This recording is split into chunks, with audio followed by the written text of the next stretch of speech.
많은 사람들은 살을 빼기 위해 운동을 하고 운동하면 다이어트를 떠올리지만 안타깝게도 사실 운동은 다이어트에 거의 도움이 되지 않는다. 물론 운동은 근육량을 증가시키고 인슐린에 대한 민감도를 개선시켜 건강한 신체를 유지한다고는 하지만 식습관의 변화 없이 운동만 한 사람들은 줄어들지 않는 몸무게에 자주 실망했을 것이다. 또한 운동이 심장을 건강하게 만들어 심혈관계 질환을 예방한다고는 하지만 아직 어리고 젊은 사람들에게는 그다지 설득력이 없어 보인다. 그렇다면 운동을 하지 않아도 되는 것일까? 최근에 많은 신경학자들은 운동에 대한 중요성에 대해 말할 때 산조라는 어떠한 약도 흉내낼 수 없는 마법의 약이라는 표현을 쓴다. 분명 운동에는 다이어트나 성인병 예방 외에 꼭 해야만 하는 이유가 있는 것이다. 우리는 이에 대한 답을 운동과 뇌의 관계에서 찾을 수 있다. 뇌가 존재하는 이유는 뭘까? 생각하기 위해서, 기억하기 위해서, 인지하기 위해서. 신경과학자 다니엘 우퍼트는 뇌가 존재하는 이유는 단 하나, 움직이기 위해서라고 말한다. 만약 주위 사물을 인지하는 것, 생각하는 것, 기억하는 것 등 두뇌의 활동이 미래의 움직임에 아무런 영향을 미치지 않는다면 중요하지 않은 것으로 간주되어 회화할 것이라는 것이다. 이게 무슨 말인가 예를 들어보자. 단순 동물인 멍게는 처음 유생 때 바닷속을 헤엄쳐 다니다가 특정 시기에 이르면 바위에 달라붙는다. 이렇게 멍게가 바위에 달라붙고 더 이상 움직일 필요가 없어지면 멍게는 기이한 짓을 한다. 영양 보충을 위해 자신의 뇌와 신경계를 먹어버리는 것이다.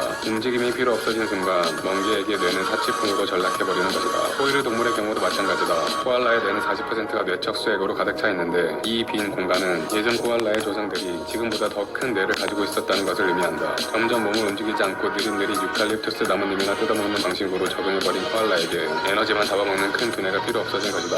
그래서 얘는 인간이 이토록 커다란 뇌를 갖게 된 이유는 인간이 생존하기 위해 복잡하고 다양한 움직임이 필요했기 때문이다. 현대 사회와는 상황이 많이 다르지만 수렵 채집 시절 움직인다는 것은 생존을 위한 것이었다. 음식을 먹기 위해 여기저기 휘젓고 다니고 딸기가 나오는 곳을 기억해뒀다가 다시 찾아오기도 하고 사자가 자주 출몰하는 지역은 우회해서 이동해야 했으며 사냥할 땐 사냥감의 이동 속도와 방향을 예상하며 움직이고 보구를 잡기 위해선 손가락 끝에 신경까지 활용해 움직여야 했다. 이를 위해 우리는 복잡하고 큰 두뇌가 필요했으며 기억력과 인지력은 우리의 움직임을 도왔다는 것이다. 이 예시들은 굉장히 단순한 예시들이지만 벌써 많은 전문 분야에서 인간을 이기기 시작한 최신형 로봇들도 움직일 때만큼은 5살 어린아이보다도 한참 못한 모습을 보면 인간이 움직이기 위해 왜 복잡한 뇌의 기능이 필요한지 짐작할 수 있다. 그 밖에도 이런 주장을 뒷받침해주는 연구들이 최근 수없이 쏟아져 나오고 있다. 운동을 잘하는 학생일수록 대학 입시 시험에서 높은 점수를 받았다는 연구 발표, 운동으로 심혈관 건강을 증진시킨 학생들의 IQ가 올라갔다는 연구, 고강도 운동을 한 사람의 암기 속도가 하지 않은 사람의 암기 속도보다 더 빨랐다는 사실, 운동을 한 사람이 그렇지 않은 사람보다 집중력과 인지 능력이 뛰어나다는 연구, 규칙적인 운동은 치매를 예방한다는 연구, 그리고 운동할 때 분비되는 도파민, 세로토닌, 엔도르핀, 노르에피네프린, BDNF 등 뇌의 기능에 관여하는 화학 물질까지 운동이 뇌와 얼마나 밀접하게 연관되어 있는지를 보여준다. 움직임의 수고를 덜어주는 테크놀로지에 기대어 오랫동안 컴퓨터 앞에 앉아 움직이지 않고 대부분의 시간을 보낸다면 우리 후손들의 뇌는 어떻게 바뀔까? 코알라의 뇌처럼 수액이 차오를까? 사실 후손들까지 갈 필요도 없이 현재 우리 뇌의 상황이 그다지 좋지 않다. 최근 발표에 따르면 우리나라의 치매 인구 증가율은 11.7%로 세계에서 가장 빠른 증가율을 보이고 있고 우리 현대인들의 뇌 크기가 2만 년 전보다 테니스공만큼 작아졌다고 한다. 중요성을 인지한 여러 나라에선 벌써 학생들의 체육 활동 시간을 늘리는 추세이며 우리나라 민사고 학생들은 아침 6시에 일어나 6시 반부터 7시까지 운동을 한다고 한다. 운동을 하는 목적이 이제 바뀌어야 할 때이다. 우리에게 운동은 너무 과소평가되어 있다.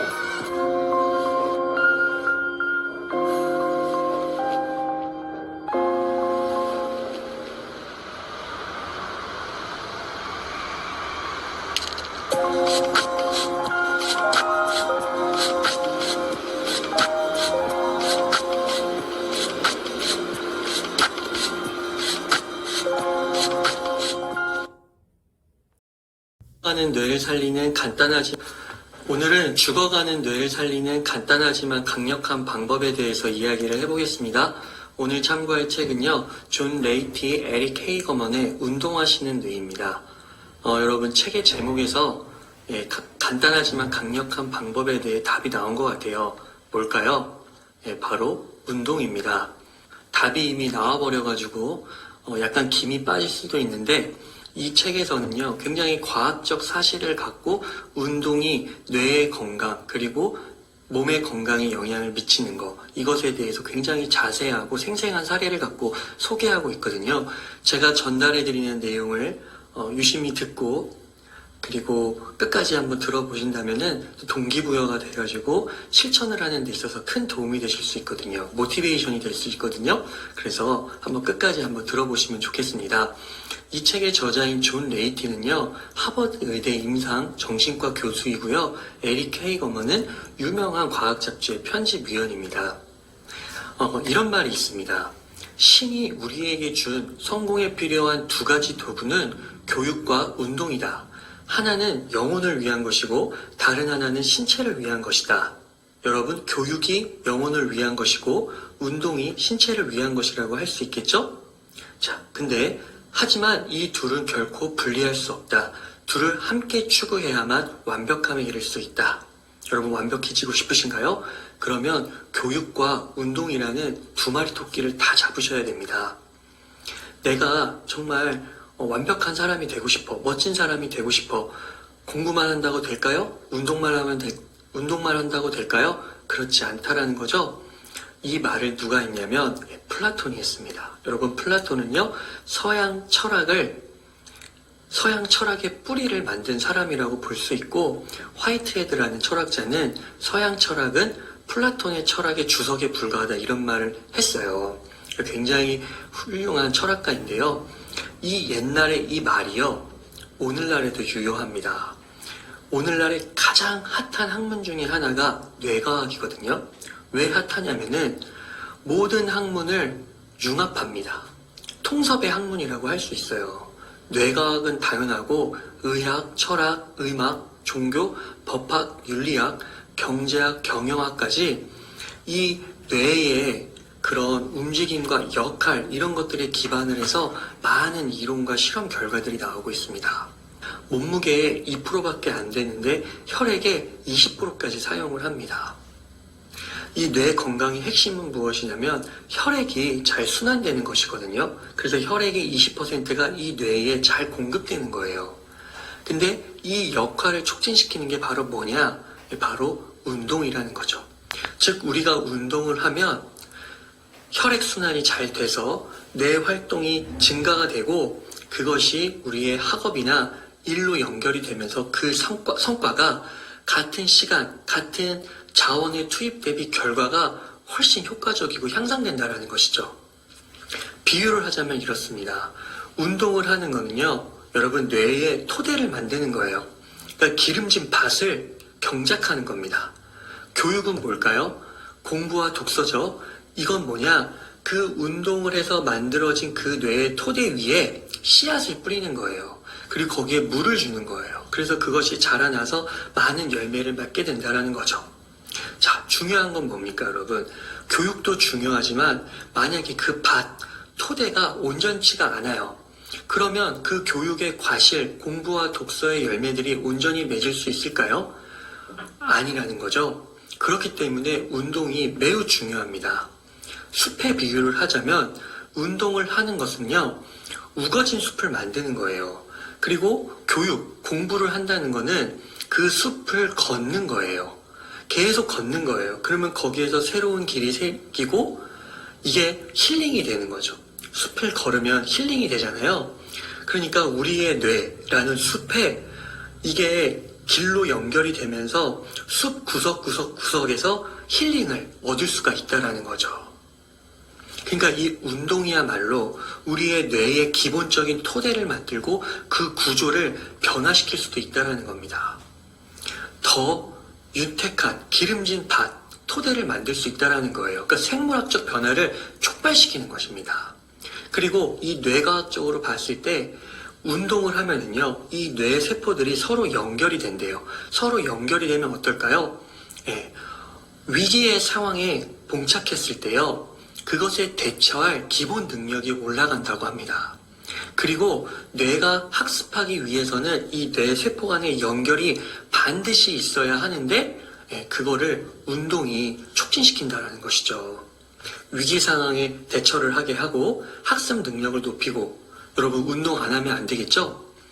이런 뇌과학의 이론을 현실에 아주 잘 적용해낸 예가 있습니다. 이 네이퍼빌 학군의 예예요. 이 네이퍼빌 학군이요, 미국 일리노이주에 이렇게 한 부분에, 작은 부분을 이렇게 위치하고 있어요. 이 네이퍼빌 학군에는요, 초등학교 14개, 중학교 5개, 고등학교 2개 해가지고 총 21개의 교육기관이 있거든요.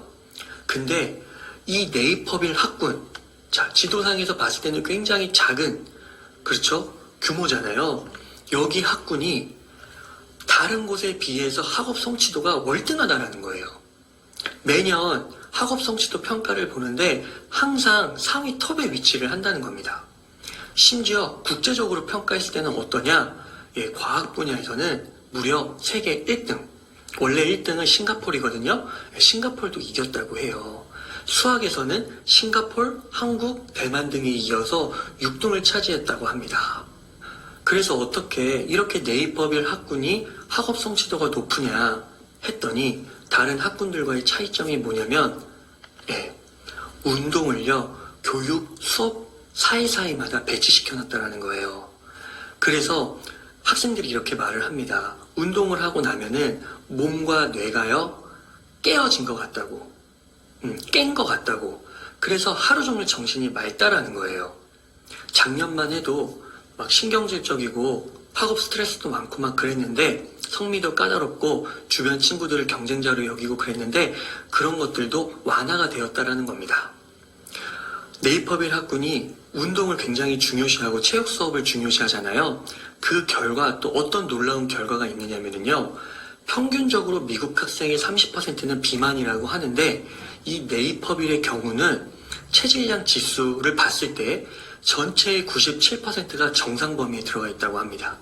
이 수준은 전국 평균을 훨씬 앞서고 있는 거예요. 도대체 비교가 안 되는 정도입니다. 130여 명의 학생들이 있는데 그 중에 딱 한 명 남학생만 비만입니다. 그러니까 정부의 조사 결과 미국 전역을 비교했을 때도 훨씬 낫다라는 것이죠. 아까 학업 성취도도 높다고 했었죠? 그러니까 미국 교육 전문가들은 이 네이퍼빌에 대해서 굉장히 관심을 갖고 보는 거예요. 그리고 놀라워하는 거죠. 그리고 희망을 갖게 됩니다. 미국 교육에 있어서요. 왜냐하면 여러분 아시는 분은 아시겠지만 미국은 지역별로 학군별로 편차가 굉장히 큽니다. 똑똑한 사람은 굉장히 똑똑하고요. 학업 성취도가 낮은 사람은 정말 낮아요. 근데 네이퍼빌은 여러분 어때요? 21개의 학교 기관의 성적이 다 좋아요. 그러니까 무슨 말이냐? 네이퍼빌이 하는 것을 그대로 따라 하면은 다른 지역의 미국 학생들도 보통 지역에 거주하는 학생들도 최고가 될 수 있다는 가능성을 엿볼 수 있다는 거죠. 네이퍼빌 학군의 차이점이 뭐냐? 한 고등학교, 네이퍼빌 학군에 위치한 한 고등학교의 이야기를 해드리겠습니다. 이 고등학교는요, 영교시 체육 수업을 해요. 자, 이게 뭐냐면 아침 7시 10분까지 등교를 해서 운동을 합니다. 강당에 가면은 굉장히 다양한 운동기구가 있어요. 트레드밀, 러닝머신이죠. 그리고 여러 가지 체력기구들, 단련기구들, 그리고 조정기구, 그리고 바이크도 있어요. 근데 이 중에서 모든 학생들이 거의 공통적으로 해야 되는 게 뭐냐면 1마일 달리기입니다. 그러니까 이걸 킬로미터로 환산하면 약 1.5km 정도가 돼요. 이렇게 아침 일찍 운동을 한 다음에 샤워를 하고 수업에 들어가는 거예요. 처음에는 많은 학생들이 괴로워하고 반대하고 그랬지만 시간이 지나자 어떻게 됐다는 거예요. 활력이 생기는 거예요. 그리고 자신감이 생기고 긍정적인 감정을 더 고양시킬 수 있다는 거죠. 그래서 아까 국내적으로도 국외적으로도 학업 성취도가 굉장한 그런 결과를 내게 된 것입니다. 그래서 이런 사례를요, 여러분 우리나라의 민족사관고등학교 있잖아요. 거기에서 차용을 해가지고 지금 활용을 하고 있고, 민족사관고등학교 여러분 아시죠? 네, 굉장히 학업 성취도가 높은 학생들이 모여있는 곳이잖아요. 그래서 이렇게 운동이 효과적인 결과를 실제로 낳고 있다는 것이죠. 이 네이퍼빌 학군에서 이런 운동의 중요성, 운동혁명의 주인공이 있습니다. 그게 누구냐면 필 롤러라는 체육교사예요. 이분의 한 말을 한번 들어보죠. 운동을 잘하고 못하고의 문제가 아니라 운동을 하느냐 안 하느냐의 문제입니다.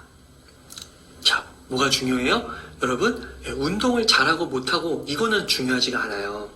운동을 무조건 해야 한다는 겁니다. 이게 학업 성취도, 높은 학업 성취도의 아주 키포인트라는 거예요. 자, 그리고 두 번째는 뭐냐? 심장 박동 측정기를 사용했을 때 최고 심박수의 80% 정도를 달성해야 된다는 거죠. 즉, 꽤 격렬한 운동을 해야 한다는 것입니다. 그러니까 심장 박동 지수가 이제 한 고등학생 정도 되면은 한 이제 180, 190 정도거든요. 그러니까 150, 160 정도는 나오는 운동을 해야 한다는 것이죠. 그래서 1.5km 달리기를 했을 때 최종 마지막 골인에 들어올 때는 그 심장 최고 심박수가 한 150, 160 정도 이렇게 유도를 하고 있다라고 합니다. 필 롤러 교사가 말해요.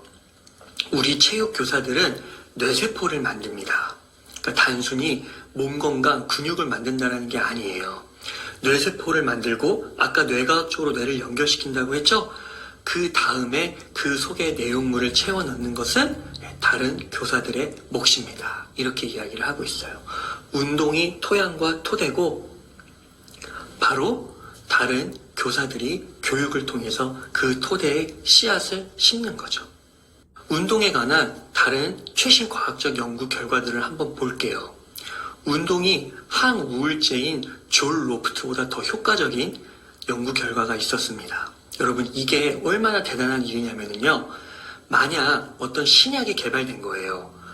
항우울제인데 졸 로프트보다 더 효과적인 우울증 약이 개발이 됐잖아요. 그러면 이거는 100년에 한 번 있을 정도의 커다란 성공이요 성취라고 합니다. 근데 여러분, 운동이 어떻다는 거예요? 그런 100년에 한 번 있을 만한 큰 성공이라는 거죠. 여러분, 당장 뛰어야 하지 않을까요? 또 다른 연구가 있습니다. 체육 수업을 줄이는 대신 수학이나 과학 및 읽기 수업을 늘린다 해도 성적이 눈에 띄게 향상되지 않았다라는 거예요. 그러니까 체육 수업을 꼭 하라는 거죠. 그리고 건강검사 수치가 높은 학생들이 성적도 높았어요. 어느 정도? 최대 약 2배 정도까지 높았습니다. 저소득층 학생들만 대상으로 또 연구를 해봤어요. 저소득층 학생들 가운데서도 건강한 학생들의 점수가 건강하지 못한 학생의 점수들보다도 높게 나왔어요. 이 연구는 시사하는 바가 큽니다. 왜? 부모의 환경, 경제적인 상황이 여의치가 않아요. 그리고 이런 경제적 상황은 당장에 호전시키기가 어렵죠. 그런데 어떻다라는 거예요? 최소한 자녀의 건강을 돌봐서 자녀가 건강해진다면 학업 성적이 향상될 수 있다는 거죠. 학업 성적이 향상되면 빈곤의 악순환을 끊을 확률이 높아지겠죠? 그러니까 운동이 빈곤의 악순환, 이런 사회 경제적인 문제를 해결할 수 있는 좋은 시발점이 될 수도 있다는 겁니다. 다시 두 가지 포인트로 돌아가 볼게요. 여러분, 첫 번째는 뭐예요? 운동은 선택이 아니에요. have to, must, should입니다. 무조건 해야만 하는 것이에요. 그리고 두 번째는 꽤 격렬한 운동, 나이대에 맞는 최고 심박수의 한 80% 정도까지는 달성할 수 있는 운동을 하셔야 됩니다. 기존 체육 수업을 비판하기도 해요. 이 책은. 왜? 기존 체육 수업이 어떻습니까? 막 강제로 턱걸이 같은 거 시키고, 그렇죠? 막 기합을 주고 제식 훈련 시키고 이러잖아요. 이런 거는 잘못됐다라는 거죠. 그렇죠? 턱걸이는 65%의 학생이 못한대요. 근데 그거를 무조건 하게 하는 거예요. 그게 아니라는 거죠. 다른 여러 가지 방법으로 그 맥락에 그 학생들에게 맞게 운동을 하기만 하면 되는 거예요. 최고 심박수를 자극할 수 있는. 그러니까 추가적인 예를 들면 어떤 것입니까? 턱걸이 같은 거 하지 말고 스포츠 댄스도 좋다라는 거죠. 이런 식으로 몸을 움직이는 그런 운동을 더 조성해야 한다라고 이야기를 하고 있습니다. 우리나라에서 이런 말을 하시는 분들이 있더라고요. 높은 교육열 때문에 운동할 시간이 없어요. 자, 여기에 대해서 이제 이런 뇌과학, 운동 관련된 중요성을 알고 있는 분들은 이제 어떻게 이야기해야 할까요? 참 어처구니가 없군요. 앞뒤가 바뀐 이유라고요.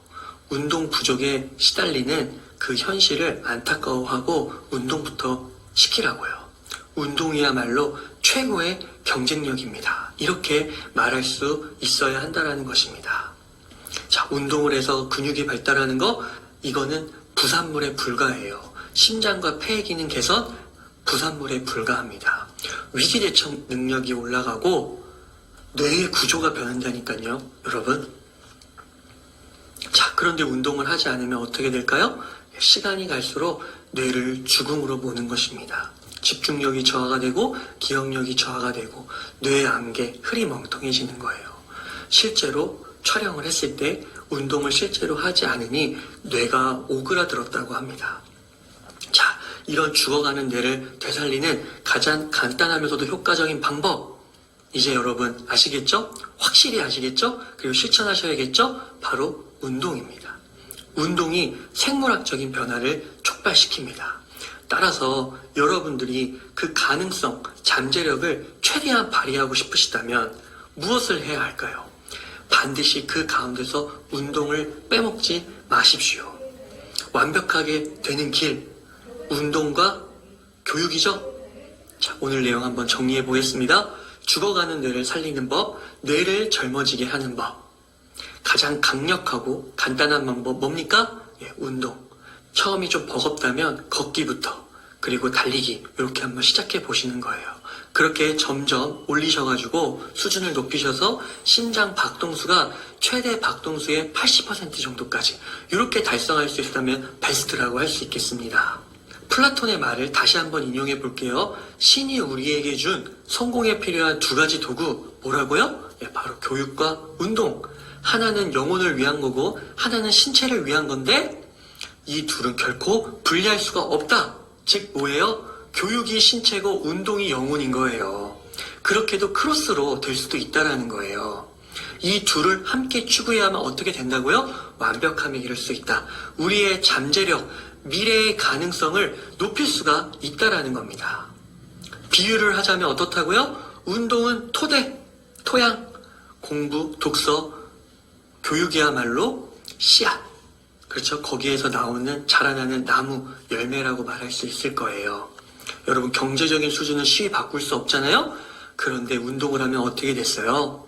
예, 저소득층 가운데서도 운동, 건강한 친구가 성취도가 높았죠? 이거부터 한번 시작해 보시라고요. 국내적으로, 국제적으로 어마어마한 성과를 달성한 결과가 우리 눈앞에 있습니다. 턱걸이와 같이 마음에 들지 않는 거, 잘 맞지 않는 거 하지 않으셔도 됩니다. 나에게 맞는 거, 그것을 찾아서 꾸준히 하시면 되겠습니다. 그래서 여러분들의 뇌 건강, 몸 건강의 비밀이라 할 것도 없죠? 그것을 꼭 실천하셨으면 좋겠습니다. 그래서 기본적으로 무병장수하시고 일과 학업에서 최고의 성과로 성장하시고 성공하시기를 기원하겠습니다. 여러분, 저는 저의 인스타그램에 들어오시면 아시겠지만 한 20일 동안 이제 1만 보 이상 걷기를 계속해서 실천하고 있거든요. 66 챌린지 태그 달고 실천하고 있는데요. 거기에 또 많은 분들이 동참해 주셔가지고 함께하면 또 쉽게 할 수 있잖아요. 그래서 내일부터 걸어보고 뛰어보고 그렇게 했으면 좋겠습니다. 여러분들의 뇌가 더 젊어지게 되시기를 진심으로 기원하면서 오늘 웅이사의 하루 공부 여기에서 마치도록 하겠습니다. 감사합니다.